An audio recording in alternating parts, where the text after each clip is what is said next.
नेत्याचा एक पाय जनसमूहात आणि दुसरा पाय प्रगतीच्या दिशेने उचललेला असावा लागतो. नेत्याचे दोन्ही पाय जनसमूहात राहिले तर जनसमूहाची प्रगती होत नाही आणि नेत्याचे दोन्ही पाय प्रगतीच्या दिशेने उचललेले असले तर नेत्याचा जनसमूहाशी संपर्क उरत नाही. ज्या नेत्याचा एक पाय जनसमूहाचा आहे आणि दुसरा पाय त्या जनसमूहाच्या प्रगतीच्या दिशेने उचललेला होता, असा नेता म्हणून या तुळशी धामणा खोऱ्यातील लोकांना नवे कोल्हापूर जिल्ह्याला नवने अण्णांची ओळख आहे.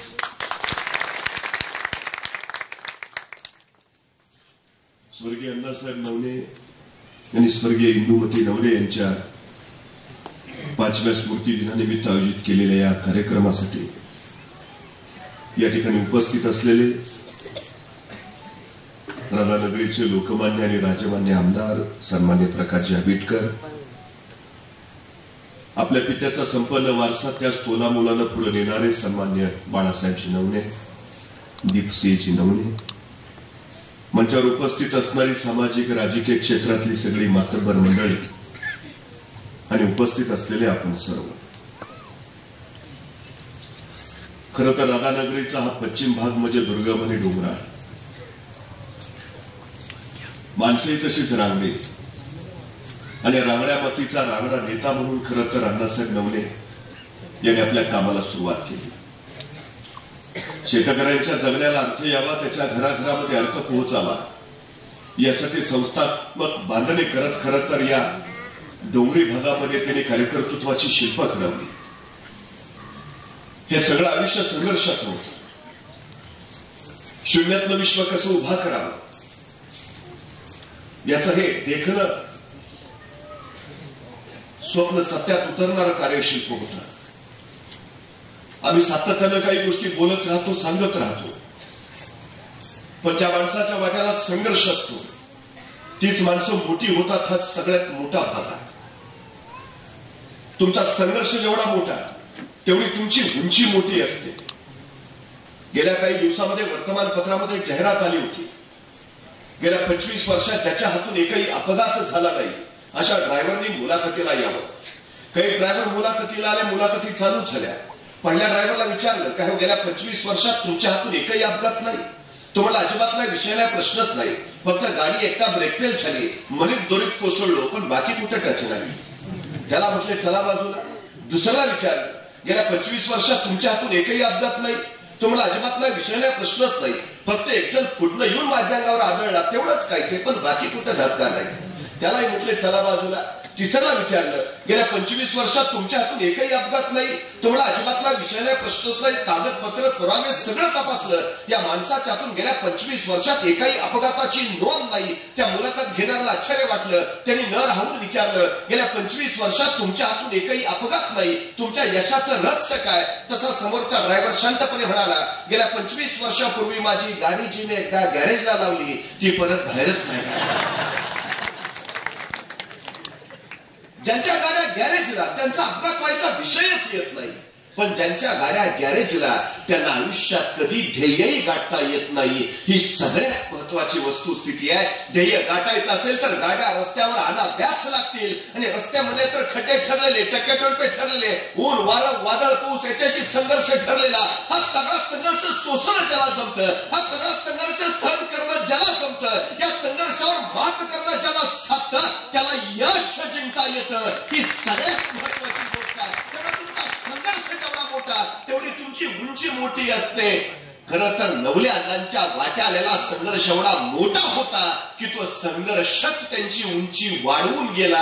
ही सगळ्यात महत्वाची गोष्ट आहे. आम्ही माणसं संघर्षाला सातत्यानं घाबरत राहतो, आम्ही माणसं सातत्यानं संघर्षाला टाळत राहतो. इकडचा रस्ता बंद आहे म्हटलं की आम्ही घरातच बसायचं पसंत करतो. ते आपल्याला जमेल का? ते आपल्याला होईल का? त्या दिशेला आपण सुखरूप जाऊ का? हा प्रवास उत्तम होईल का? नाही जमलं तर काय करायचं? नाही साधलं तर काय करायचं? त्यापेक्षा राहू दे ना, कुणी सांगितलंय चाललंय ते उत्तम चाललंय.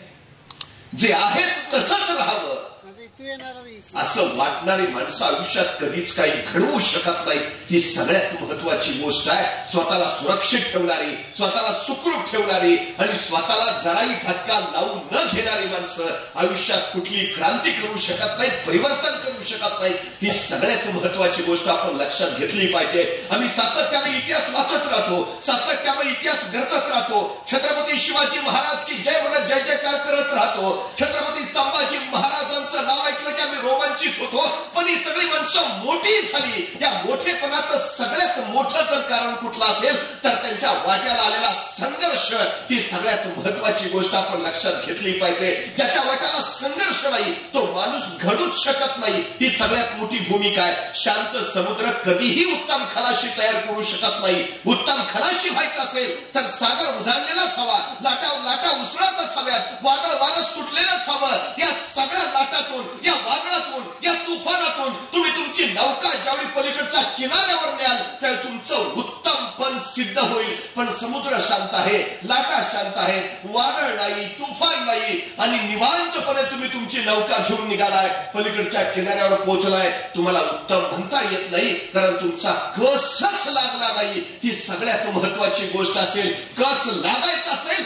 तर संकट यायलाच हवीत. कस लागायचं असेल तर अडचणी यायलाच हव्यात. कस लागायचं असेल तर अडथळे निर्माण व्हायलाच हवेत. असं समजू नका की संकट तुम्हाला अडवायला येतात. नाही, संकट तुमची उंची वाढवायला येतात. असं समजू नका अडचणी तुम्हाला थांबवायला येतात. नाही, अडचणी तुमच्यातल्या क्षमता बाहेर काढायला येतात. असं समजू नका अडथळे तुम्हाला रोखायला येतात. नाही, अडथळे तुमच्यातली कौशल्य विकसित करायला येतात. तुमच्या क्षमता बाहेर काढायच्या असतील, तुमची कौशल्य विकसित करायची असतील, तुमची उंची वाढवायची असतील तर तुमच्या पुढे संकट आलीच पाहिजे. तुम्हाला अडथळ्याने सतावलंच पाहिजे. तुमच्या पुढे अडचणी उभ्याच राहिल्या पाहिजेत. ही सगळ्यात महत्वाची गोष्ट आहे. प्रत्येक माणसाला वाटतं अडचणीशिवाय जगणं असावं. प्रत्येक माणसाला वाटतं अडथळे येऊच नये. प्रत्येक माणसाला वाटतं संघर्ष असूच नये. पण सगळ्यात एक गोष्ट महत्वाची आपण लक्षात घेतली पाहिजे. खरं तर एका पक्षाची काही अंडी एका ठिकाणी पडली होती. त्यातल्या एका अंड्यातून प्रचंड जीवतोड कोशिश करून, जीवाचा आकांत मांडून एक पिलू त्या अंड्याचं टरफल फोडून आस्ते आस्ते आस्ते अलगद बाहेर आलं. आणि बघता बघता सगळी शक्ती एकवटून त्यांनी स्वतःचे पंख पसरले आणि ते भराऱ्या घेऊ लागलं.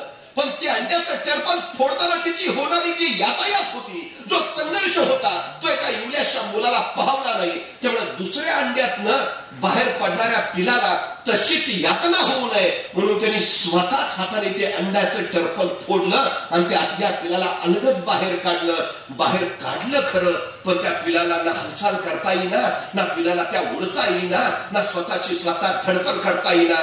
काही क्षणाने ते पिलू अलगद मरून गेलं. त्यावेळी त्याच्या वडिलांनी त्या मुलाला सांगितलं, बाळा, आईचं ज्याला मिळतं त्याला फार काळ जगता येत नाही. ज्याला संघर्षातून शिकता येतं त्याला स्वतःचं आयुष्य घडवता येतं. ही सगळ्यात महत्वाची गोष्ट आहे. त्यामुळे संघर्षाशिवाय काहीच नाही. ही भूमिका एकदा आपल्या लक्षात आली की मग निश्चितपणे आपण त्या वाटेचा प्रवास सुरू करतो. पण बऱ्याच लोकांना थोडासा एक गोंधळाचा भाग आहे.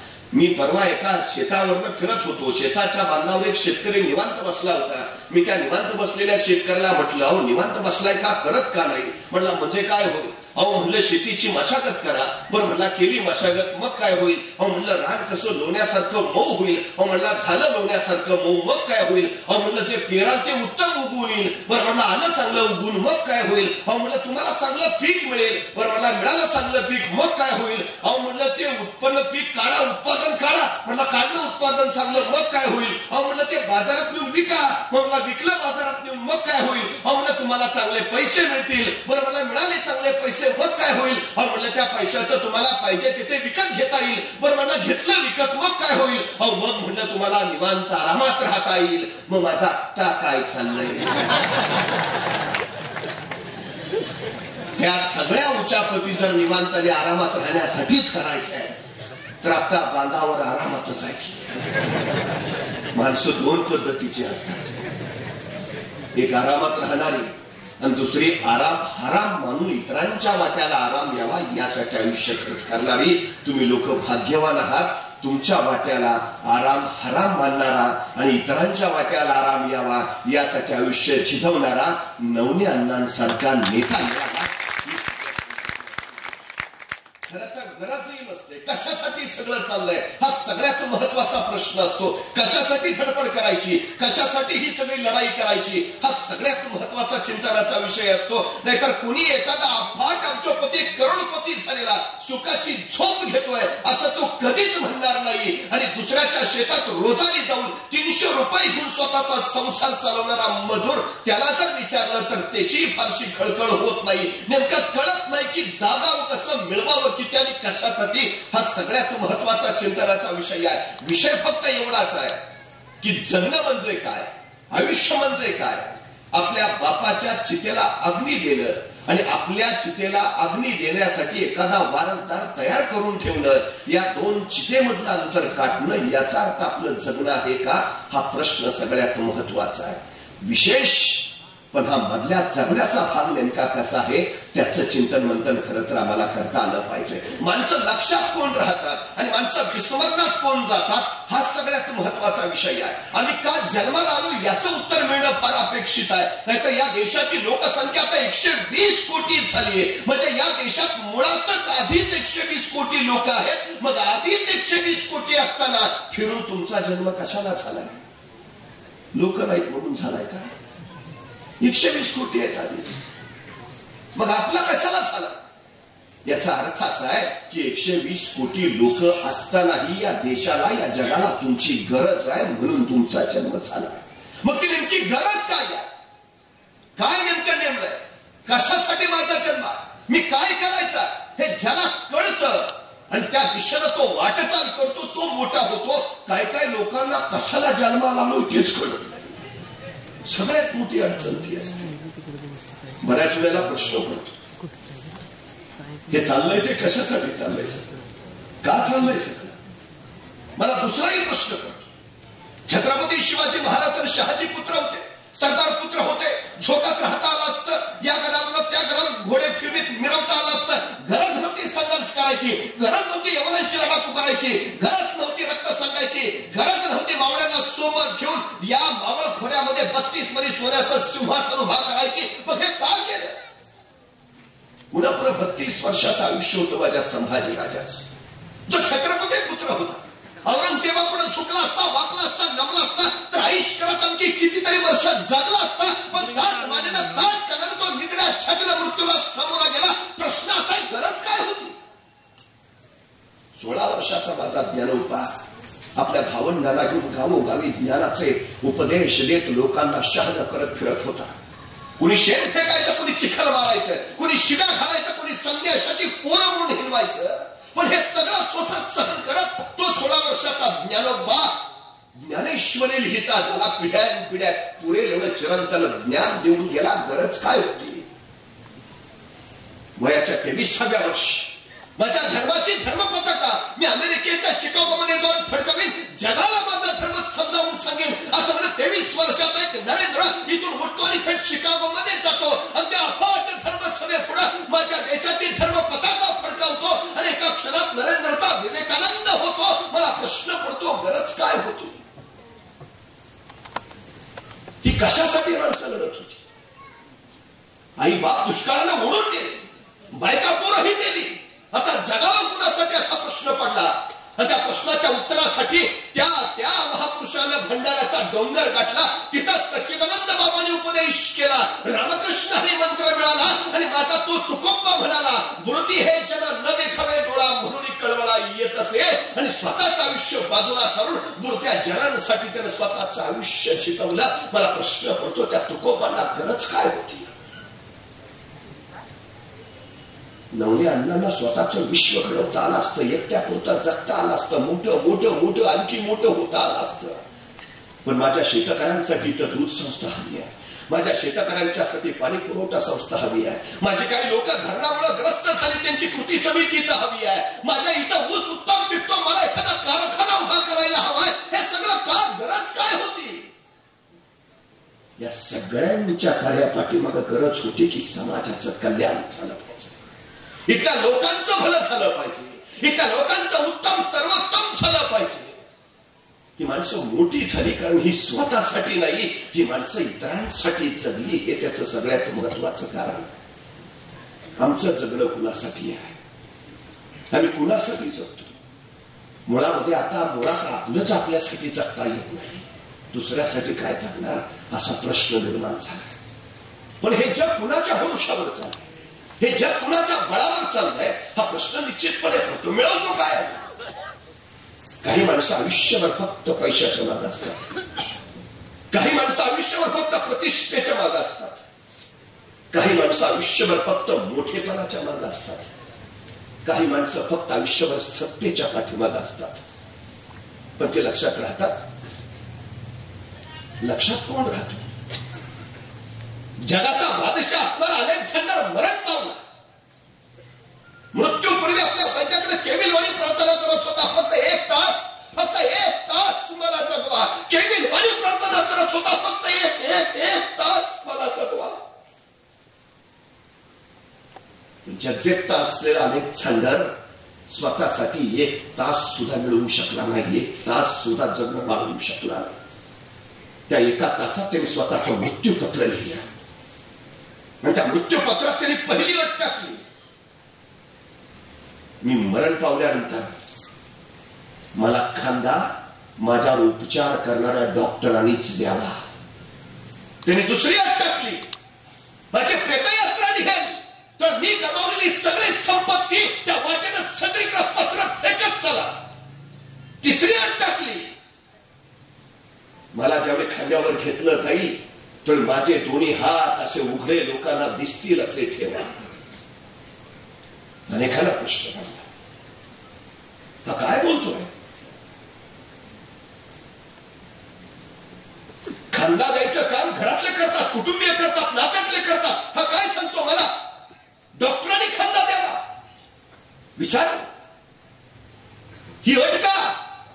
अलेक्झांडर म्हणाला, लोकांना कळू द्या, स्वतःच्या जीवनामध्ये पैसा महत्वाचा नसतो, संपत्ती महत्वाची नसते, सत्ता महत्वाची नसते, तर स्वतःच्या शरीरापेक्षा दुसरं काहीच मौल्यवान नसतं. मी सगळं जग जिंकण्याच्या अभिलाषेनं फक्त पुढे जात राहिलो, पण माझ्या शरीराकडे दुर्लक्ष केलं. मी जगाकडे लक्ष केलं, पण माझ्या स्वतःकडे दुर्लक्ष केलं. त्याचा परिपाक म्हणून वयाच्या अवघ्या 30 मध्ये मला मृत्यू आला. सगळं जग माझ्या हाताशी आहे, संपत्तीचे खजिने माझ्या ताब्यात आहे, पण दुर्दैव या कशाचाच मी उपभोग घेऊ शकत नाही. ही माझी शोकांतिका आहे. कळू द्या साऱ्यांना, हे जगातले सर्वोत्तम डॉक्टर हे सुद्धा मला वाचवू नाही शकले.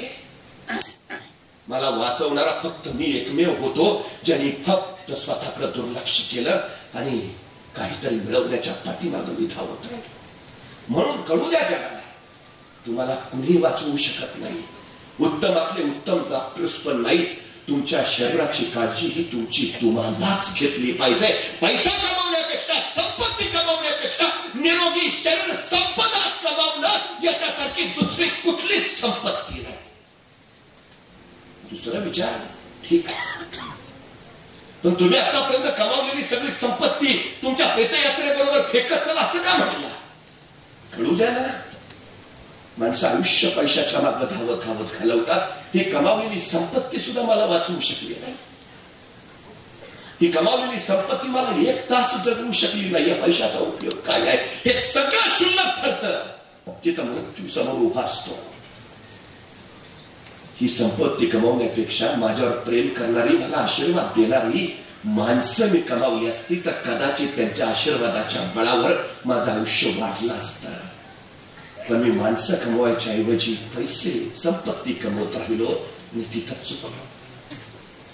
त्यांनी विचारलं, तुम्हाला खांद्यावर घेतल्यावर त्या शव पेटीतून तुमचे हात बाहेर उघडे राहू द्या असं का म्हणता?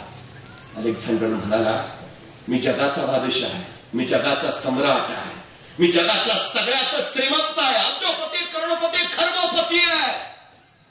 पण जाताना मी काहीही सोबत घेऊन जात नाही हे लोकांना कळावं म्हणून माझे हात उघडे ठेवा. ना मी जिंकलेलं जग घेऊन जाऊ शकतो, ना संपत्ती, ना प्रतिष्ठा, ना काही नाही. मी फक्त लोकांचे आशीर्वाद घेऊन जाऊ शकतो. त्यामुळे आयुष्यात जर काही कमवायचं असेल तर पहिली गोष्ट स्वतःची शरीर संपदा, दुसरी गोष्ट हिरे मोती माणक्यांपेक्षा सर्वोत्तम गुण सद्गुण कमवा, आणि तिसरी गोष्ट माणसं मिळवा. हे ज्याच्या वाट्याला येतं तो खऱ्या अर्थानं माणूस घडतो. ही सगळ्यात मोठी वस्तुस्थिती आहे. अलेक्झांडरनं जीवनाचं तत्व आणि सत्व आम्हाला सांगितलं. त्यामुळे कशाच्या मागं पळतो, किती पळतो, का पळतो याची उत्तर आम्हाला शोधायला हवीत. आणि सातत्यानं तक्रारीचा सूर लावत बसतो. हे असं झालं, ते तसं झालं, तसं झालं म्हणून असं झालं, असं झालं असतं तर तसं झालं असतं, तसं नाही झालं म्हणून असं झालं. अरे तू गप ना, चाललंय ते उत्तम चाललंय, अडचण काय आहे? प्रश्न संपलेत कधी? 50 वर्षापूर्वी टीव्ही होता, 50 वर्षापूर्वी मोबाईल होता. मग मोबाईल नव्हता म्हणून त्यावेळी काय प्रश्न होते, आणि आता आहे म्हणून काय प्रश्न नाही? त्यावेळी माणसं जगत होती, आताही जगतात. परिस्थिती बदलली आहे, फक्त प्रश्न तसेच आहेत. प्रश्न संपत नाहीत, संपणारही नाहीत. एक शेतकरी वैतागलेला संतापलेला म्हणला, कधी दुष्काळ पडतो, कधी भयान पाऊस येतो, कधी सगळंच वाहून जाते. काय सुखाचे समाधानाचे दिवस भेटणार आहेत की नाही? कसं मोकळं व्हावं आयुष्य संपून? वैतागून एका साधूकडे गेला, मला समाधानाचा सुखाचा दिवस दाखवा, बस बाकी काय नको. एखादा मंत्र तरी द्या जो मला समाधान आणि सुख देईल. साधू म्हटला, तुला मंत्र देतो सुखाचा, फक्त एक काम कर, माझ्याकडे माझे 15 उंट आहेत, आजची रात्र माझ्या उंटाची राखण करा. फक्त एकच करायचं, ज्या क्षणी माझे सगळे उंट झोपतील त्यावेळी फक्त माझ्याकडे ये, मी तुला सुखाचा मंत्र लगेच देतो. फक्त लक्षात ठेवा, सगळे उंट एकाच वेळी झोपले पाहिजे, तोपर्यंत तुला राखण करावी लागणार. झोपले की ये माझ्या. तेवढं एवढंच नाचल, काय अडचण नाही. सगळे उंट झोपले की येतो तुमच्याकडे, मला मग सुखाचा मंत्र आहे. चालेल म्हटले. मग हा कसला राखण करत त्याच्या उंटाला.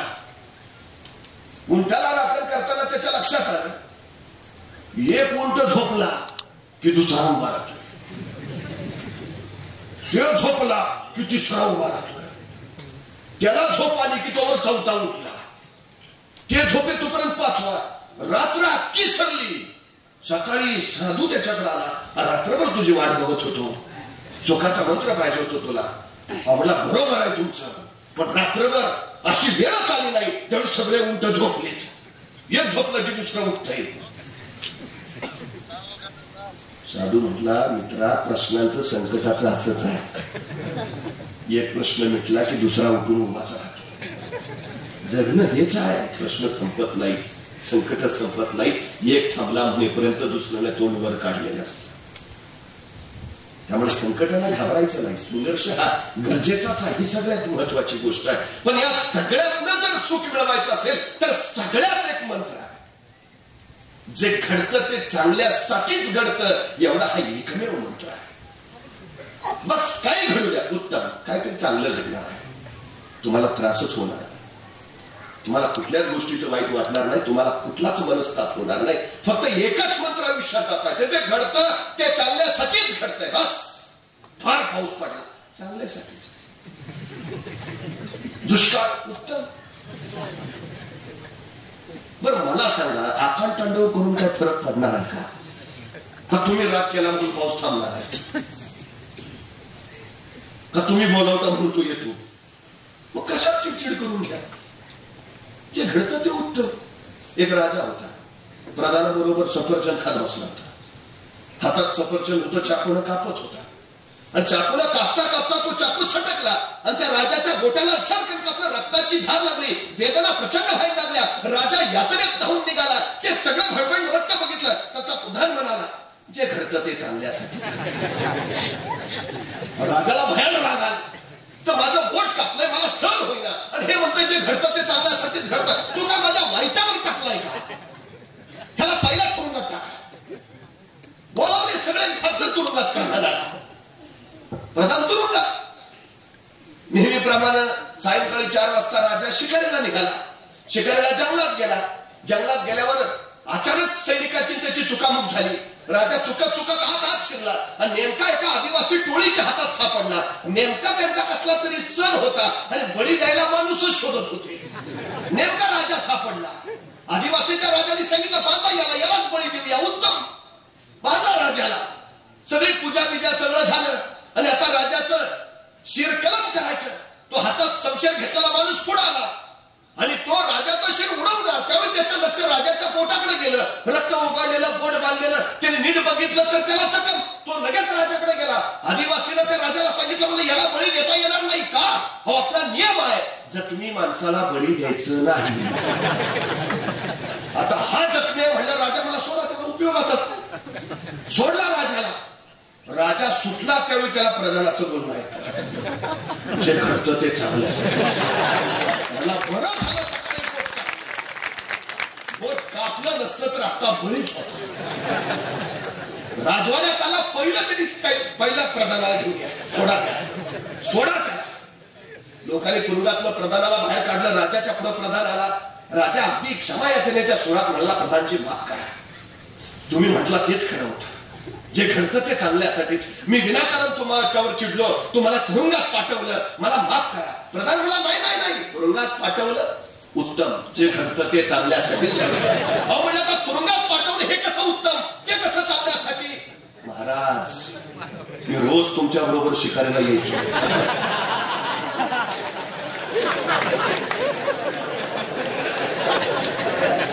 तुम्ही मला आज तुरुंगात टाकल्यामुळेच मला तुमच्या बरोबर येता आलं नाही. सैनिक तुम्हाला सोडून जाऊ शकतात पण मी तुम्हाला सोडून जाऊ शकत नाही. त्यामुळे आदिवासींनी पकडताना दोघांना पकडलं असतं. तुम्हाला जखम झाली म्हणून सोडलं असतं पण मला बळीच दिला असतं. ते चांगल्यासाठीच. आणि जगात कुठलीच गोष्ट वाईट नसतेच. ती वाईट करायला आलेलीच नसते. प्रश्न आपला असतो, आपला दृष्टिकोन कसा आहे पाहण्याचा. आपण म्हणतो म्हणून रात्र आणि म्हणतो म्हणून दिवस. काळाच्या व्याख्यात असं काही नाही हो. दिवस रात्र ती पृथ्वी फिरते, सूर्य फिरतो. काही नाही कुणाचं. त्यांचं चाललं व्यवस्थित. हे आपण आपल्या जगण्यासाठी निर्माण केलेले नियम. दिवस रात्र, चांगलं वाईट. चांगलं वाईट काय? जे तुमच्यासाठी चांगलं आहे ते इतरांसाठी वाईट घडू शकतं. जे इतरांसाठी वाईट आहे ते तुमच्यासाठी चांगलं असू शकतं. ह्या संकल्पना आपल्या. आपण कशा बघतो त्याच्याकडं, आपण काय म्हणून दृष्टिकोन ठेवतो याच्यावर सगळं अवलंबून आहे. दुर्दैवाची गोष्ट आहे ती आहे, दृष्टिकोन बदला परिस्थिती आपोआप बदलेल ही वस्तुस्थिती आहे. काय माणसं नुसती चिडचिड करतात, सातत्यानं चिडचिड करतात. तसाच तो दृष्टिकोन आपल्याकडे बघण्याचा. आपण सारखं म्हणतो श्रीमंत असतो तर बरोबर असतो. माणसाच्या आशा संपत नाही. रस्त्यानं चालत निघालो एखादा सायकलवाला गेला की वाटतं सायकल असती तर बरं झालं असतं. मग काही दिवसांनी सायकल येते. सायकलीवर रस्त्यानं जाताना मध्येच एखादा मोटरसायकलवाला येतो, बोलतो गाडी असती तर बरं झालं असतं. काही दिवसांनी गाडी येते. आता गाडीवर जातो थोडं पूर्ण पोड दिलं. 4 चाकी असते तर माझ्याच होतं. बरं काही दिवसांनी 4 चाकी येते. तेवढ्याच बरोबर ठुर करत हेलिकॉप्टर जातो. माझ्याच तुम्हाला कसंच बरं वाटणार आहे. माणसाचं मन इतकं चंचल आहे ना ते थांबत असतं पुढं. समाधान नावाची गोष्ट माणसाच्या मनाला कधीच मिळू शकत नाही. त्यामुळे उगाच त्याच्या शोधात फिरणं याच्यासारखं काही वाईट गरज नाही त्याची. सगळ्यात महत्वाची गोष्ट आहे. मग समाधान नेमकं आहे कशात? एखाद्या तहानलेल्या माणसाला खोटभर पाणी देऊन बघितलं, त्याची तहान भागल्यावर त्याच्या चेहऱ्यावर जो तृप्ततेचा आनंद असतो, तो आनंद बघून तुमच्या मनाला जे वाटतं ना त्याला समाधान म्हणतात. एखाद्या भुकेलेल्या माणसाला जर पोटभर जेवून घातलं, तृप्त केलं, त्याचं मन जे भरून येतं ना, त्याच्या डोळ्यांच्या कडा पाणावतात. त्याचे पाणावलेले डोळे बघून तुम्हाला जे वाटतं ना त्याला समाधान म्हणतात. अशिक्षित अडाणी म्हणून पिढ्या बर्बाद झाल्या, पण एखादा नवली आत्मा उभा राहतो आणि माझी पोरं भागिनीचं दूध पिली पाहिजेत, त्यांच्यातून साक्षरतेची शिल्प तयार झाली पाहिजेत. तो एखादी एज्युकेशन संस्था करतो, त्यातून मग डिग्र्या घेतलेली, पदव्या घेतलेली पोरं बाहेर पडतात. कुणी डॉक्टर होता, कुणी इंजिनियर होता. तो कधीतरी येतो ही शाळा होती म्हणून घडलो असं एखाद्याच्या वेळी म्हणतो ना, त्यावेळी समाधान म्हणतात. माझ्या घराघरात साखरेची गोडी गेली पाहिजे असं म्हणत जो कारखाना पाहायची स्वप्न पाहतो, त्या स्वप्नांचं सत्य ज्यावेळी होतं त्यावेळी त्याला समाधान म्हणतात. आमची स्वप्न काय आहे याच्यावर बरंच अवलंबून असतं. आम्ही ती स्वप्न पाहिली पाहिजेत. मुळात माणसं झोपल्यावर स्वप्न पाहतात आणि डोळे उघडले की ती स्वप्न मिटून जातात. स्वप्न मिटल्या डोळ्यांनी नाही, स्वप्न उघड्या डोळ्यांनी बघायला पाहिजेत. कारण उघड्या डोळ्याने पाहिलेली स्वप्न माणूस मिटला तरी जिवंत राहतात ही वस्तुस्थिती आहे. स्वप्न पाहायलाच हवी आणि अडचण नाही. कोण म्हणतं तुमच्यात क्षमता नाही, कोण म्हणतं तुमच्यात कौशल्य नाही, कोण म्हणतं तुमच्यात सामर्थ्य नाही. तुमच्यात सगळं आहे, फक्त स्वतःचा एकदा शोध घ्या. आहे तुमच्यात काही ना काही दिलेलं आहे. दुर्दैवानं आम्हाला तेच माहित नाही. मी काय सांगतो, जगातलं सगळ्यात श्रीमंत ठिकाण जर कुठलं असेल तर ते आहे स्मशान. सगळ्यात श्रीमंत. त्याचं कारण काय माहितीये? निव्वळ स्वतःच्या फलंदाजी या गुणांच्या बळावर सचिन तेंडुलकर अफाट श्रीमंत झाला. निव्वळ स्वतःच्या कल्पना शक्तीच्या बळावर मायक्रोसॉफ्ट कंपनी स्थापन केली आणि बिल गेट्स जागतिक कीर्तीचा श्रीमंत झाला. निव्वळ स्वतःच्या संकल्पनेवर चीनं अलिबाबा नावाची कंपनी काढली. कुठलंही प्रोडक्शन करत नसताना त्या अलिबाबा कंपनी जगातली सगळ्यात मोठी कंपनी झाली. माणसं मोठी झाली ती त्यांच्यात असणाऱ्या गुणांचा शोध लागल्यामुळं, त्या गुणांचा त्यांनी विकास केल्यामुळं, त्या गुणांची किंमत त्यांनी वसूल करून घेतल्यामुळं. ज्याला हे गुण कळतात तो मोठा होतो, ज्याला कळत नाही तो गुणांचं स्मशानात जातो. आणि असे न कळलेले असंख्यांचे न कळलेले गुण तिथंच त्याच्याबरोबर स्मशानात पडून राहतात. सगळ्यात श्रीमंत ठिकाण कुठलं तर स्मशान. सचिन तेंडुलकरला इयत्ता चौथीत कळला आपण उत्तम फलंदाजी करू शकतो. विकास केला गुणांचा, जागतिक कीर्तीचा फलंदाज झाला. इरफान पठाणला 9वीत असताना कळला आपण उत्तम गोलंदाजी करू शकतो. तोही भारतीय संघात गेला, पण तेंडुलकर एवढी प्रसिद्धी नाही मिळवू शकला कारण सुरुवात उशिरा झाली. तुमची सुरुवात जेवढ्या लवकर, तुम्हाला गुण तुमचा जेवढ्या लवकर कळेल तेवढ्या उत्तुंग शिखरावर तुम्ही पोहोचाल. लवकर कळलं पाहिजे काय आहे आपल्या. चालता चालता आपण सहज म्हणतो त्याला मी पुरता ओळखून आहे. आता त्याला ओळखून आहे तुझं काय? दुसऱ्याला ओळखण्यापेक्षा आधी स्वतःला ओळखणार. माहिती आहे आपल्याला आपल्यात काय आहे. एका मुलाला परवा म्हणजे 100 मीटर पळतो का? एवढा कुठला जमतोय? 100 मीटर कधी पडलोच नाही. आणि इथं तिथपर्यंत जायचंय. किती मिनिटात जाशील? 7-8 लागतील. 100 मीटर जात नाही, 7-8 लागतीलच. अरे ऑलिम्पिक तर रेकॉर्ड फक्त 9 सेकंदाचा आहे. 7-8 मिनिटं कुठे आहे? नाही पण नाही जमणार आपल्याला. अरे प्रयत्न तरी करणार. माहिती आहे मला तेवढ्यात पुढे तर होतं कुत्रा पिसाळलंय, जे सुसाट पडत सुटतं. 7 सेकंदातच 100 मीटर.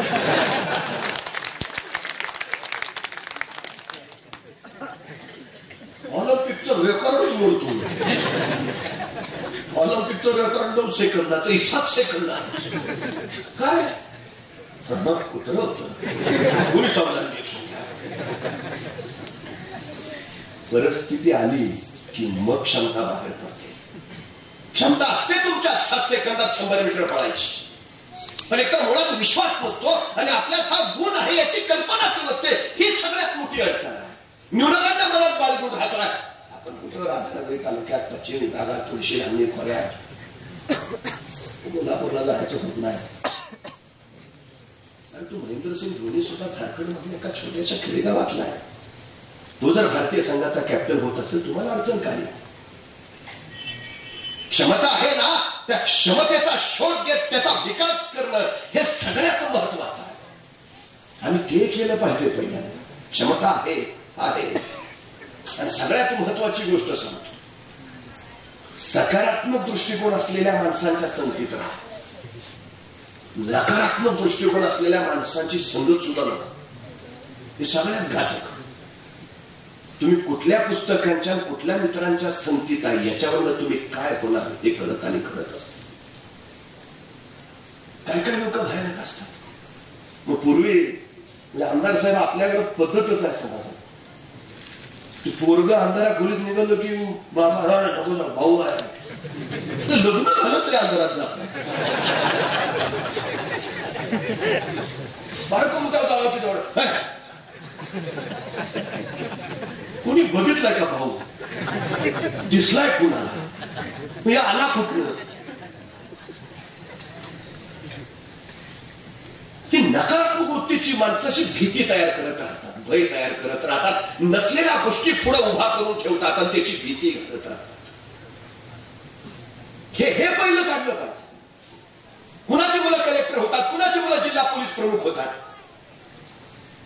आमच्या पोरांना गाढवाशिवाय आम्ही बोलतच नाही. मी कायम सांगतो भारतातल्या नव्हे महाराष्ट्रातल्या सगळ्या घाट रस्त्यांचे शोध गाढवांनी लावलेत. तुम्हाला माहिती आहे पूर्वी जवळचा रस्ता शोधायचा असेल तर शिवाजी महाराजांच्या काळात गाढवाच्या गळ्यात घंटा बांधायचे आणि त्याला वर्ण खाली सोडून द्यायचे. सगळ्यात जवळचा मार्ग गाढव शोधून काढतो. सगळे घाट रस्ते महाराष्ट्रातले गाढवांनी शोधले. मग गाढव काय हलकाय म्हणणाऱ्याने लक्षात घ्यावं, ऐकणाऱ्याने लक्षात घ्यावं. म्हणजे आपला जन्म शोध लावायसाठी झाला ना, लावा ना मग काहीतरी शोध. प्रश्न येतो सगळ्यात महत्वाचा, मन सचेतन असलं पाहिजे, सतत शोध घेत राहिलं पाहिजे सतत, हे सगळ्यात महत्वाचं आहे. त्यामुळे प्रोत्साहन देणारी माणसं सोबतीला असली की माणूस लगेच प्रगती करतो आणि मागं खेचणारी माणसं असली की क्षमता कौशल्य असून सुद्धा मागच राहतो. हे सगळ्यात महत्वाचं. तुमच्यासारखंच गाव होतं आणि त्या गावानं एक शर्यत लावली, म्हणे पलीकडे प्रचंड मोठा डोंगर आहे, पोरं नवीन, म्हणजे त्या डोंगरावर कोण चढतंय त्याला बक्षीस द्यायचं. आतापर्यंत चर्चा अशी होती गावात की त्या डोंगरावर कुणी चढूच शकलं नाही, कुणी जाऊच शकलं नाही आणि जे गेलं ती माघारी झालं नाही. त्यामुळे पोराने अशी स्पर्धा लावली, म्हणलं सगळी म्हातारी काय नाही ती सुच नाही, ती बंद करा, नको असलं काय, त्या डोंगरावर अजून कुणी गेलं नाही, कशाला राहिले पाहिजे, नको काय तसली स्पर्धा करता. पण पोरं काय ऐकलं, ताज्या दमाची पोरं, नाही आम्ही ती स्पर्धा करणारच. मग 10-12 पोरं तयार झाली त्या डोंगरावर त्या चढाईच्या स्पर्धेत भाग घ्यायला. मग ती तयार झाल्यावर बाकीची सगळी त्यांचं भूती गोळा, बघा कुणाला जमलं नाही असून, बघा काहीतरी म्हणत असेल तो व्हायचं, डोक्याला तापलं, काय आणलंय का जायचं, नाही गेलं तर काय बिघडतंय का. बरी थोड्या मोठ्यांचं बोल ऐकले त्या 12तली 4 आधीच बाहेर, नाही बाबा आणलं नको म्हणते. भाऊला विचारलं, नाही भाऊ घरातच घेणार नाही म्हणजे. 4 माय राहिली तर 8 नाही आम्ही जाणार, काय व्हायचं तर आतापर्यंत कोण गेलं नाही तिथं, बघतो ना जमतंय काय ते सुरू झालं. सगळे माणसं खाली, परत ते माया बापड्यांचं माणसांना चाललंय, अरे सांगा पोर असली कुणीतरी, नाही कोण गेलं तिथपर्यंत अजून, आणि गेलं नाही गेलं काय बिघडतंय, कशासाठी असला उपद्रव पाहिजे, पडलं मोडलं धडपाडलं पार आयुष्याचं नुकसान होऊन जायचं, राहू द्या की 8 हट्टाल नाही काय व्हायचं ते उद्या जायचंच. मग शर्यत सुरू झाली. परत शर्यत सुरू झाल्यावर काय बाबा विचार करा, परत एकटा बाबाला एकटाच आहेस, मलाही टेन्शन आलं. तो म्हणला मी लागेल. त्याच्या जवळचा मित्र म्हणला, आता तू नाही म्हटलं मी तरी कशाला. ठीक आलं मागाली, राहिली 6. शर्यत सुरू झाली. खाल्लं माणसं सांगतात, हे बघा धडपड करू नका, विनाकारण धाडस करू नका, उगाच साहस नको, जमत असलं तर पुढे जा, नाही तर सरळ खाली या, नाही पोचला म्हणून कोणी काय फासावर देणार नाही, काय आडलं नाही, खाली या. तेवढ्या चालता चालता खाली उगा वर बघून फेच काढलं, फेचकाळं ते धाडकन पडलं ते पुन्हा उठेलच. मी नाही येत, तुम्ही जावं. तर त्यातलं एक म्हणजे का तुला एकट्याला तरी कसं खाली जाता येईल, मी येतो सोडा. ती त्याला घेऊन खाली राहिली 4. निघाली हळू वर, जरा वर खाल्लं. सगळ्या लोकांचा दंगा, जपून रे, खाली बघून रे, आतापर्यंत कोणी पोहोचलं नाही रे. निघाले 4 वर तशी जमानं, अगदी पुढं एकाच मधीच दम लागला, त्याला धाप लागली ती धापा पाहिला. गड्याला बाजून मला असं काय वाटत नाही, चल की गावात थांबतो मी, तस तुम्ही जाऊन या. ती थांबलं तर दुसऱ्याचा जीव घेता तुला. ती दोघं तिथंच बसून राहिली. दोघं आम्ही तरी जाऊन येतो म्हटले. ती दोघं निघाली ताड ताड ताड ताड पुढं एकमेकाचा हात धरून खाल्लं माणसं लगेच ओरडायला ती दोघं शानी निघाली खाली बसली तुम्ही लगेच उगं धाडस करू नका या खाली उगा डोक्याला थाप नको आणखी पुढं पुढं पुढं पुढं निघाले आता ती कुणाच्या ऐकण्याच्या मनस्थितीतच नव्हती निघाली पुढं तोपर्यंत दुसऱ्याचा पाय सटकला ते गडगड करत खाली ते तिथं दोघांच्या पाशी येऊन थांबलं तर राहिलं एकटंच निघालं तुझी खालची जास्तच दंग करायला लागली आणि सगळीच्या सगळी मागायला फिरल्या तू एकटा कशाला जातो कशाला विषयाची परीक्षा घेतो आणि जीव काय नाही झालाय का ये मागावी ये खाली ह्यो कुणाचं ऐकेनाच मागं बोलून पण बघेना त्याचं आपलं पुढं पुढं पुढं चालणं सुरू आहे पुढं पुढं पुढं पुढं निघाला माणसं ओरडतायत माघारी बोलावतायत लक्ष नाही ध्यान नाही ऐकलं नाही काही नाही सरळ निघाला पुढं पुढं पुढं आणि अखेर तो त्या शिखरावर पोहोचला झेंडा रोवला इकडं मग सगळ्या माणसांनी जल्लोष केला कल्लोळ केला विजयी विजयी जीतम जीतम सगळा दंगा चालू झाला माणसं सगळी खाली पायाजवळ परत त्याची खाली येण्याची वाट बघत आणि मग तो खाली खाली खाली खाली यायला लागला सगळ्या माणसाने उचलून डोक्यावर घेतला हे विजयी जयघोष सगळा सुरू झाला मग सगळी माणसं गोळा झाली त्याला सगळी माघारी आली पण तू एकटा माघारी आला नाही धीराने चालत राहिला कसा काय पोहोचला आजच्यापर्यंत त्या शिखरावर कुणीच जाऊ शकलं नव्हतं तुला कसं काय जमलं कशाच्या बळावर तू शिखर पार केलंस कसा काय जमणार पोहोचला अरे उत्तर दे तुझ्या यशाचं रहस्य सांग सगळ्या माणसाने प्रश्न विचारायला सुरुवात केली त्याचं एक नाही दोन नाही माणसं विचारून दमली त्याचं एक नाही दोन नाही एक म्हातारा पुढं झालं त्याला कवापासून बघतोय ह्या डोंगरावर कुणीच गेलं नव्हतं तू कसा पोहोचला कसं जमला सांग तरी तसं दुसरा म्हातारा त्याला आवडलं त्याला कसा विचारताय तो बाहेर आहे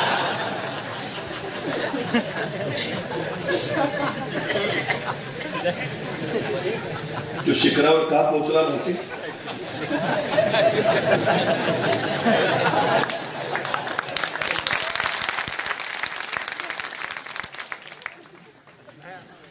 ते बाहेर होता म्हणूनच पोहोचला सगळ्यात महत्वाची गोष्ट सांगतो यशाकडे पोहोचायचं असेल ध्येय गाठायचं असेल तर सरळ बहिरे व्हा तुमचं ठरलंय ना संपला विषय बाकी कोणाची ऐकायची गरज नाही जगात तुमचा विश्वास फक्त तुमच्यावर असू द्या त्या जगात दुसरं कोणच असं नाही की तुम्हाला पराभूत करेल आणि या जगात दुसरा कोणीच असा नाही जो तुम्हाला विजयी करेल तुमचा पराभव फक्त तुम्हीच करू शकता आणि तुमचा विजय फक्त तुम्हीच मिळवू शकता या जगात तुमच्याशिवाय दुसरी शक्ती नाही आता तुम्ही ठरवायचं पराभव मिळवायचा का विजय आणि दुसरी महत्वाची गोष्ट निर्णय घ्या पटकन निर्णय घ्या काय काय माणसं निर्णयच घेत नाही म्हणजे आमच्या अलीकडच्या पोरांची सगळ्या पोटी शोकांतिका ती आहे हा मग आता काय करायचं ठरलंय नाही चाललंय अजून काय चाललंय काय विषयच नाही सगळ्यात महत्वाची गोष्ट सांगतो निर्णय घ्या ठामपणे निर्णय घ्या पण मला हे करायचंय तर करायचंच त्याच्यामध्ये कुठलीही शंका नको संशय नको पूर्ण झोकून देऊन तुम्हाला जर काम करता आलं स्वतःच्या सगळ्या शक्ती केंद्रीभूत करून एखाद्या ध्येयाच्या दिशेने तुम्हाला जर झेपावता आलं तर तुम्हाला कुणीही अडवू शकत नाही ही सगळ्यात महत्वाची गोष्ट आहे पण ठरवा पण तुम्हाला सगळ्यात महत्वाचा नियम सांगतो यशस्वी कोण होतो जो योग्य निर्णय घेतो तो नाही घेतलेला निर्णय योग्यच होता हे जे सिद्ध करतो तो यशस्वी होतो कुठलाही निर्णय घ्या अडचण काहीच नाही फक्त निर्णय घ्यायचं सामर्थ्य ठेवा काय काय लोक निर्णयच घेत नाहीत ही सगळ्यात मोठी अडचण मग एखाद्याला विचारलाय बाबांना विचारतो नाही काका येणार दिवाळीला मग विचारून सांगतो नाही बघतो ना मित्रांशी चर्चा करतो नाही परवा भेटलेले सर घातलंय कानावर बघू काय माहिती ते तू तुझं काय आमच्यात क्षमता नाही निर्णय घ्यायची पण मला आश्चर्य वाटतं का ते आमच्याकडे मुलगी बाळाचा एक सोहळा असतो ते नवरा मुलगा त्याचे मित्र घरातले सगळे ज्येष्ठ असे सगळे मिळून मुलगी बघायला जातात मग ते मुलगी दाखवण्याचा सोहळा चालू होतो मुलगी दाखवली जाते मग ते प्रश्न विचारून होतात मग ते पोहे चहा नाश्ता पाणी सगळं आटपतं आणि मग सगळं आटपत निघालं मग कुणीतरी एखादा ज्येष्ठ म्हणतो आता नवऱ्या मुलानं सांगा मुलगी कशी आहे आता नवऱ्या मुलावर पाळी आली की नवरा मुलगा शेजारच्या मित्राला कोपऱ्यात बसवतो तुला कशी काय वाटते त्याला काय करायचंय हा प्रश्न पडतो आपल्या आयुष्याचे आपल्या जगण्याचे निर्णय आपल्याला घेता आले पाहिजेत ही सगळ्यात महत्वाची गोष्ट आहे तर निश्चितपणे त्या दिशेने आमचा प्रत्येक निर्णय आम्ही घेतला पाहिजे, हे सगळ्यात महत्वाचं. आणि या जगात अशक्य काही नाही. तुम्ही कुठे आहात हे महत्वाचं नाही, तुम्ही काय करता आहात हे महत्वाचं आहे. तुम्ही आत्ता कोण आहात अजिबात महत्वाचं नाही, तुम्ही कोण होणार आहात हे महत्वाचं आहे. तुम्ही निश्चितपणे प्रत्येकाच्या जीवनचरित्राचा शोध घ्या, वेध घ्या. सगळी तुमच्या माझ्यासारखी सामान्य माणसं होती, पण या सामान्यपणातूनच त्यांनी असामान्यत्व निर्माण केलं. ते त्यांच्या कर्तृत्वाच्या आणि नेतृत्वाच्या बळावर. ही सगळ्यात महत्वाची गोष्ट आहे. आपण सातत्यानं मनात काहीतरी डोक्यात अशी गुंजी घालत राहतो. मी नेहमी एक गोष्ट सांगतो. एक छोटस कुटुंब होतं, अगदी गरीब, 4 मुलं, नवरा बायको. 13-14 वर्षाचा मुलगा असेल. त्या मुलाला खूप वाटायचं आपण काहीतरी बनावं, काहीतरी करावं, काहीतरी घडवावं. पण घरची परिस्थिती गरिबीची. वडिलांनी काम करावं तेव्हा कुठं संध्याकाळी सगळ्यांची पोटं भरते. एका दिवशी वडिलांना काम नाही मिळालं तर मग सगळ्यांचा उपवास. परिस्थितीनं गंजून गेला होता तो, हरून गेला होता तो.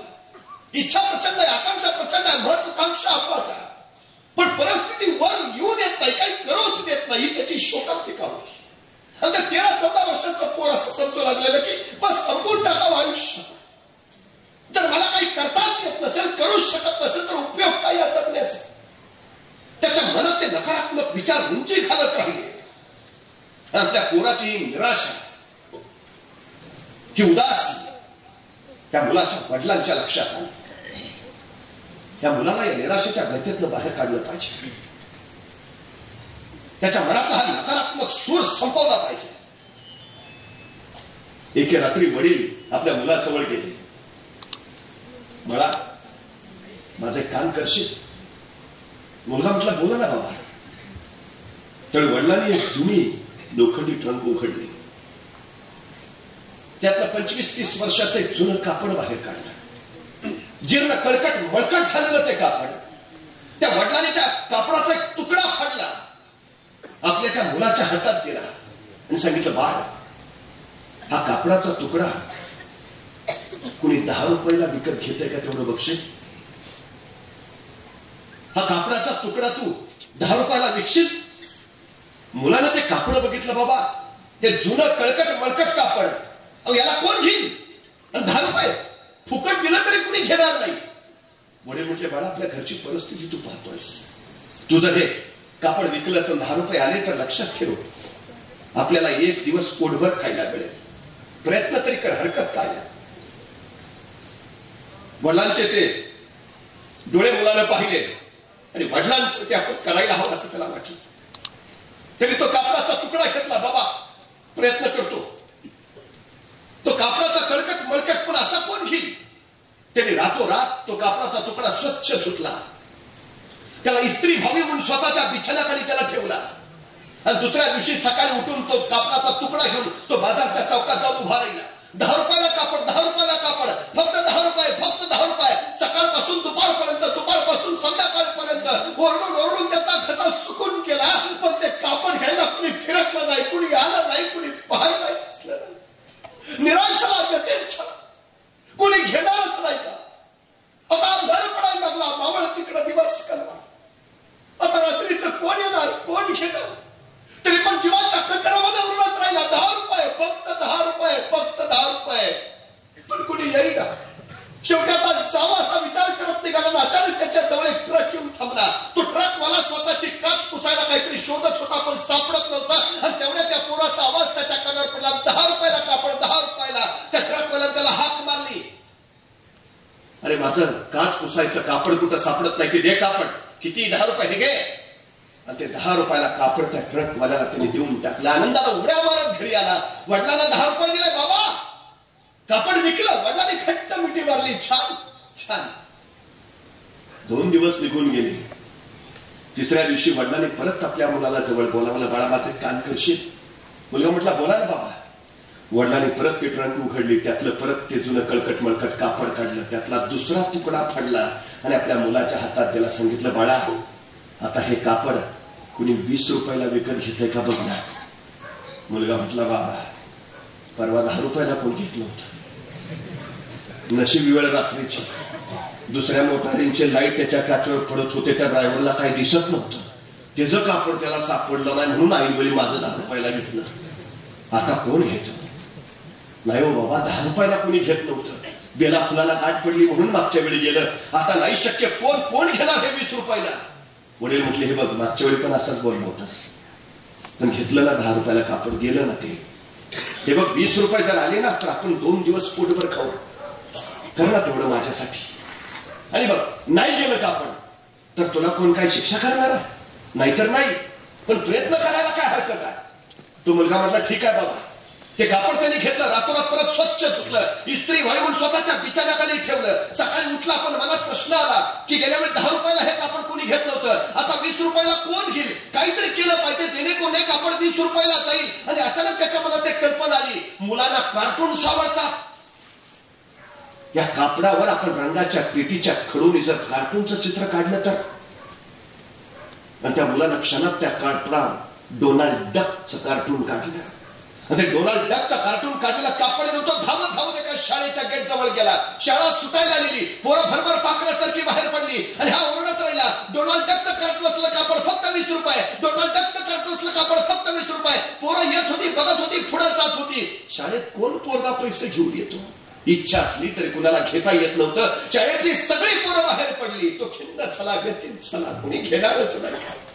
पण तेवढ्यात एक आई आपल्या मुलाला घेऊन त्या गेट मधनं बाहेर पडली. त्या छोट्या मुलानं त्या रुमाल कार्टूनचा बघितला आणि आपल्या आईकडे हट्ट धरला, मला ते कापड हवं, मला ते कापड हवं. आईने त्या कापडला बघितलं, ते कळकट मळकट कापड. आई सांगत राहिली, बाळा हे कशाला? मी तू दुकानात नेते, तुला नवं कापड घेऊन देते ना कार्टूनचं. हे जुना मळेलं नको आपल्याला, हे मी तुला चांगलं घेऊन देईन. पण त्या पोरानं हट्ट धरला. तो वाटेतच बसला, हातपाय घसायला लागला, मला हेच हवं बस. पोराच्या बालाहट्टा पुढे आई नमली आणि त्या मुलाकडनं ते कार्टूनचं चित्र असलेलं कापड त्यानं 20 रुपयात घेतलं. पण कापड घेताना त्या मुलाला विचारलं, बाळा पण तू का करतोयस हे? तो मुलगा म्हणाला, माझी परिस्थिती गरिबीची आहे. माझ्या वडिलांनी मला हे कापड दिलं आणि सांगितलं 20 रुपयाला कोणी घेतलं घ्या. आता हे 20 रुपये मिळाले ना तर आम्ही 2 दिवस पोटभर खाऊ शकू. त्या माऊलीला दया आली, तिनं बक्षीस म्हणून आणखी 20 रुपये दिले. खूप छान वाटलं. 40 रुपये घेऊन तो उड्या मारत घरी आला. वडिलांना मिठी मारली, बाबा 40 रुपये. वडिलांनी कुशीत घेतलं, धन्य छान. 2 दिवस निघून गेले. वडिलांनी परत मुलाला बोलावलं, सांगितलं, मला माझं आणखीन एक काम करशील? मुलगा म्हणला, काय? वडिलांनी परत ती ट्रंक उघडली. त्यातलं ते जुनं कळकट मलकट कापड काढलं. त्या कापडाचा 3रा तुकडा फाडला, आपल्या मुलाच्या हातावर ठेवला आणि सांगितलं, बाळा आता हे कापड कोणी 100 रुपयाला विकत घेते का बघशील? मुलगा वाटला, बाबा माझं मला माहिती आहे 10-20 रुपयाला देताना काय हालत झाली. तुम्ही सांगता 20 रुपये? कसं शक्य आहे बाबा? वडील म्हटले, बाळा मागच्या 2 वेळा तू असंच म्हटला होतास, पण गेलं ना कापड. यावेळी प्रयत्न करायला काय हरकत आहे? अरे नाही गेलं तर नाही गेलं, पण 100 रुपये आले ना तर आपल्या आठवड्याची व्यवस्था होईल, आठवड्याची सोय होईल. आठवडाभर अगदी पोटभर खाऊ आपण. घरासाठी कर रे, तुझ्या भावंडांसाठी कर. त्या मुलाला ना म्हणणं जमलं नाही. त्याने ते कापड घेतलं, रात्री स्वच्छ धुतलं, इस्त्रीसाठी बिछाण्याखाली ठेवलं. सकाळी उठला पण 100 रुपयाला कापड कोण घेणार, कसं घेणार? 10 रुपयाला कोणी घेत नव्हता, पण 100 रुपये विचार करत करत निघाला. आणि अचानक त्याच्याकडे बातमी आली, आपल्या गावात चित्रपटाचं शूटिंग चाललंय आणि ऐश्वर्या राय त्या शूटिंगला आली आहे. बस त्याच्या डोक्यावरील वाटा पडली, सरळ पळत सुटला भयानक. त्या शूटिंगच्या ठिकाणी गेला, आत कुणी सोडेना, पण कुणाच्या चांगल्यातलं वाट करत तिकडं करत अखेर आत पोहोचला आणि सरळ ऐश्वर्या राईच्या पुढे जाऊन उभा राहिला. मी तुमचा खूप मोठा फॅन आहे, मला माझ्या रुमालावर सही द्या. तर ऐश्वर्या रायला त्या छोट्या मुलाचं मोठं कौतुक वाटलं. ते कळकटलेलं कापड त्या ऐश्वर्या रायनं हातात घेतलं आणि त्या कापडावर स्वतःची सही. ऐश्वर्या रायची सही घेतलं, ते कापड त्या मुलानं घेतलं आणि तडक पळत पळत पळत सरळ बाजार चौकात आला आणि एका उंचावर उभा राहून गरजू लागला, ऐश्वर्या रायचं सही असलेलं कापड फक्त 100 रुपये, ऐश्वर्या रायचं सही असलेलं कापड फक्त 100 रुपये. दुसऱ्या मिनिटाला गेलं, 100 रुपये घेऊन घरी आला. बाबा कापड 100 रुपयाला गेलं. वडिलांनी घट्ट कुशीत कावटा आलं, थांबलं. वडिलांच्या डोळ्यातलं खळदिशी पाणी आलं. आणि तेव्हा वडील त्या मुलाला विचारते झाले, बाळा या 3ही प्रसंगातनं तू काय शिकलास? मुलगा म्हटला, बाबा प्रयत्न केला तर यश मिळतच.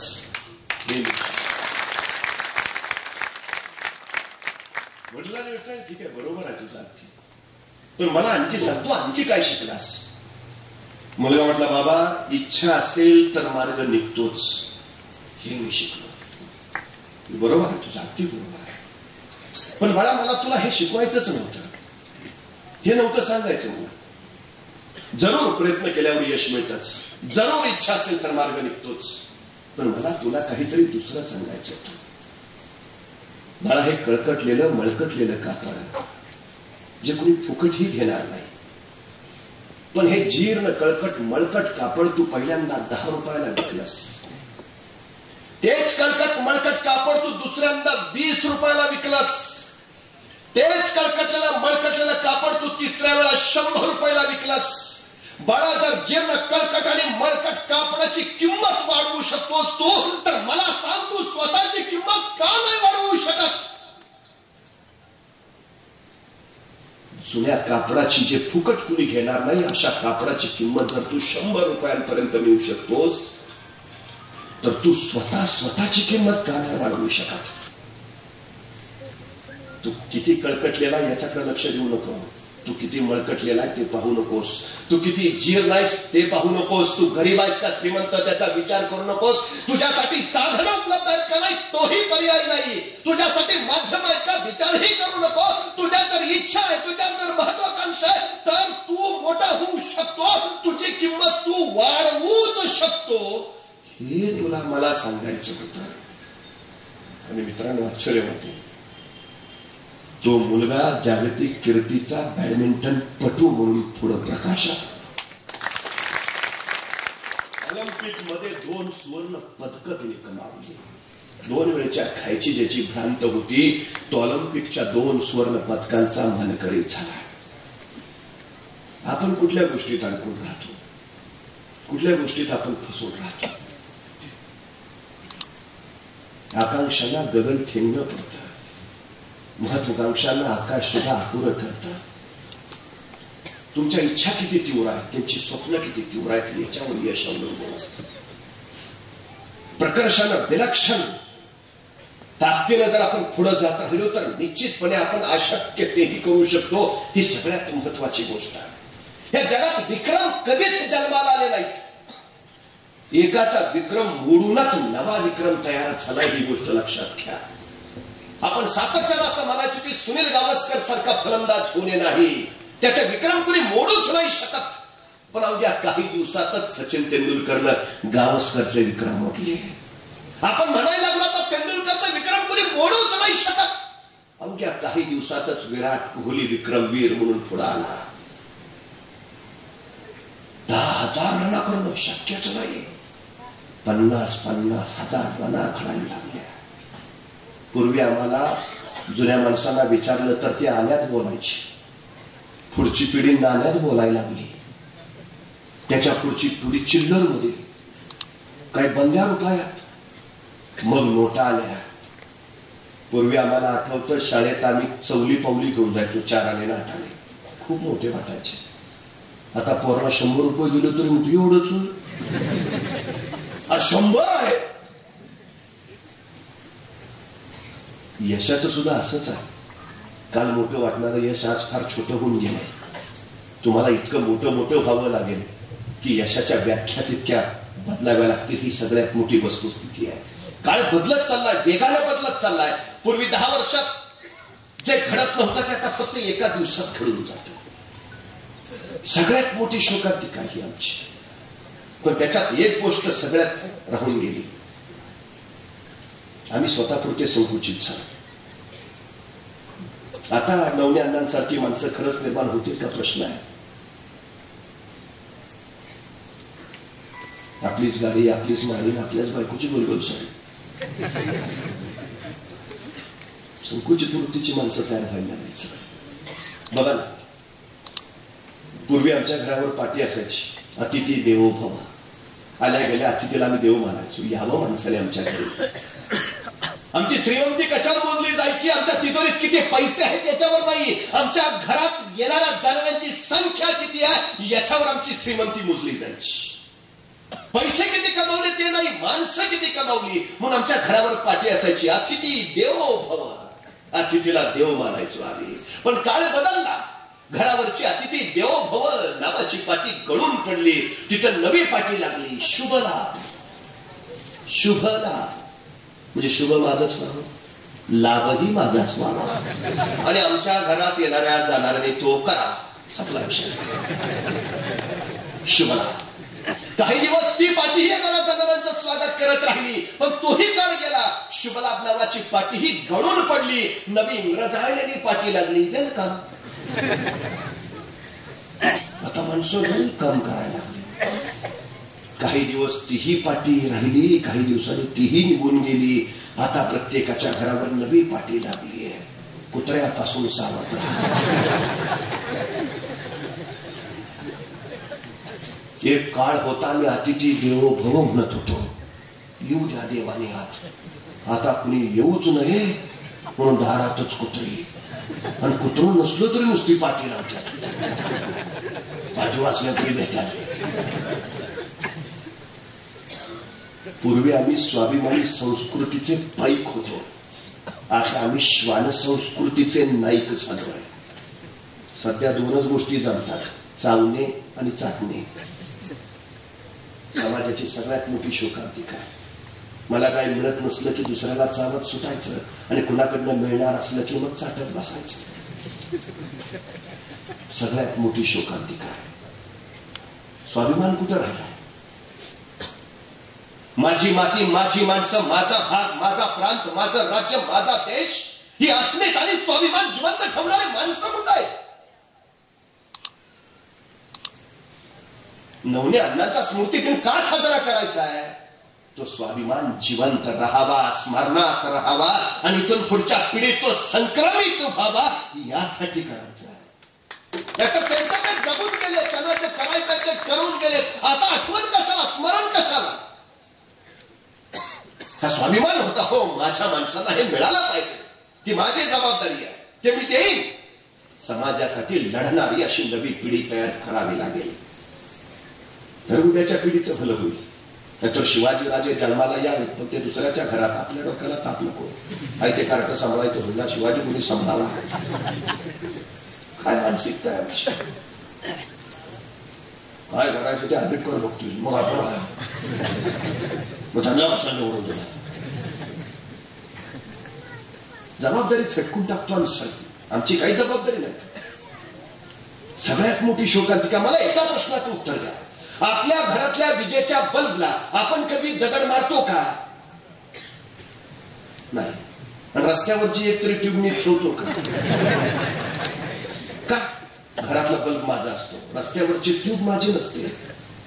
जोपर्यंत रस्त्यावरची ट्यूब माझी होत नाही ना, तोपर्यंत हा देश महासत्ता होत नाही. माझं व्हायला हवं. 350 वर्षापूर्वी शिवाजी महाराजांनी राज्य निर्माण केलं, पण त्या राज्याला शिवराज्य नाव नाही दिलं, नाव दिलं स्वराज्य. कुणीही या राज्याच्या नावाचा उच्चार करावा. स्वराज्य माझं राज्य आणि माझं आहे ना, मग मलाच लढलं पाहिजे, मलाच झगडलं पाहिजे, मलाच झुजलं पाहिजे. ही उर्मी प्रत्येकाच्या उरात रुजले, बहरली, फुलली आणि मग माणसं मातीसाठी लढायला, मरायला, झुजायला सिद्ध झाली आणि त्याच्यातून मग स्वराज्य उभा राहिलं. काय दिलं होतं महाराजांच्या विचारात? महाराजांना कोंडाणा घ्यायचा होता. महाराज म्हणजे तानाजीला, ताना तेवढा कोंडाणा घे, मग पंचायत समितीच्या तिकटात तुझं बघतो.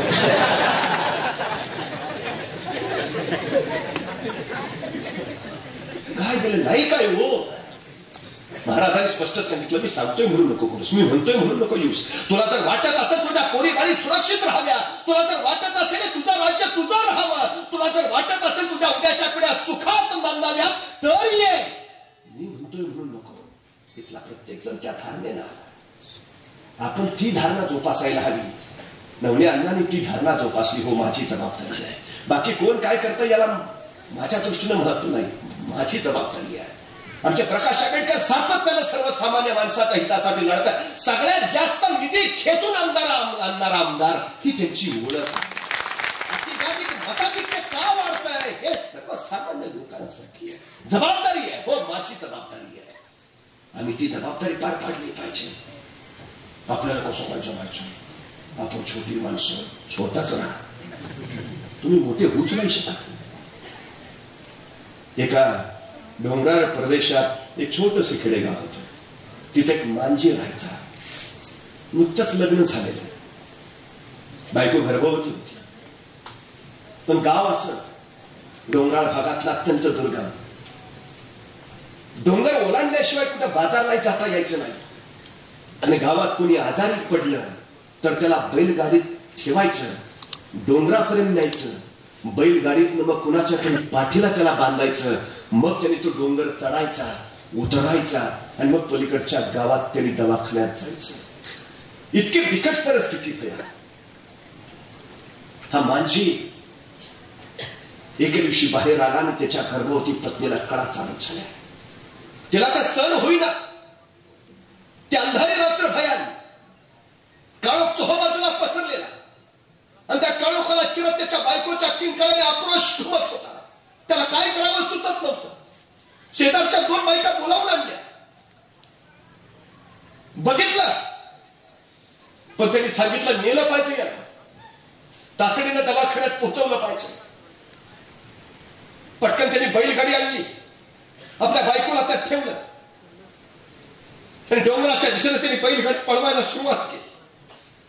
कारण आता बैलांना काही दिसत नव्हतं. तेही ठेच काढत होते, गाडी ठेच काढत होती. पण बायकोला समजावत होता, काही क्षण थांब, येतोय आपण, पोहोचतोय आपण, आता आलोच डोंगराजवळ. पण तिच्या किंकाळ्या, त्याच्या यातन्या तिला सहन होत नव्हत्या. फक्त आक्रोश चालला होता. त्याचा जीव प्रचंड घाबरा घुबरा होत पुढे निघाला होता. बघता बघता कसा बसा तो बैलगाडी डोंगरापर्यंत आला आणि त्याने आपल्या बायकोला मग पाठीवर घेतली. तिला सहन होत नव्हतं, पण तो सांगत होता फक्त काही क्षण, थोडी कळका, थोडा गिरदर. हे बघ आता हा डोंगर लगेच चढेल मी. हा डोंगर चढलो ना की लगेच उतरेल आणि मग आपण पलीकडच्या गावात दवाखान्यात पोहोचू. मग बरं वाटेल तुला. फक्त थोडा वेळ. आपल्या बायकोला पाठीला बांधलं आणि तो झपाझप त्या रात्रीच्या काळोखा तो डोंगर चढत राहिला डोंगर. बायकोच्या किंकाळ्या, हुंकार, आक्रोश ऐकत होता. चालता बायकोला समजावत होता, आलो जवळ, आता थोडा वेळ, आणखी थोडा वेळ, बस थोडी कळका.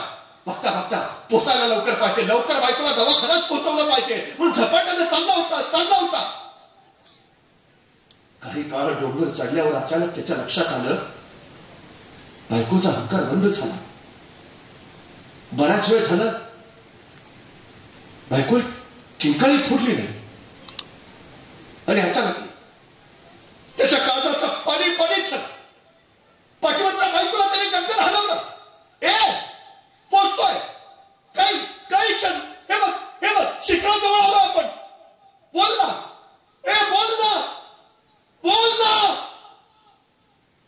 बायको शांतपणे पडली. जाणीव झाली तिचा श्वास केव्हाचा संपलाय, बंद झालाय. अचानक तिच्या पोटातलं बाळ तिच्या पोटाला थडका मारू लागलं. तो तिच्या चेहरा हातातून हलवत राहे. अगं उठ, आपलं बाळासाठी उठ, अगं उठ. पण ती उठलीच नाही. पोटातल्या बाळालाही स्वतः सीट घेऊन गेली. तो तिथंच बसून राहिला. रात्रभर. सकाळ झाली. निश्चलपणे शांत उठला. आसपासच्या झाडा झुडपांची लाकडं काढली आणि आपल्या बायको मुलाला तिथंच त्याने भडाकली दिला. त्या पेटलेल्या ज्वाळाकडे बघत तो कडाडला, ही शेवटची वेळ.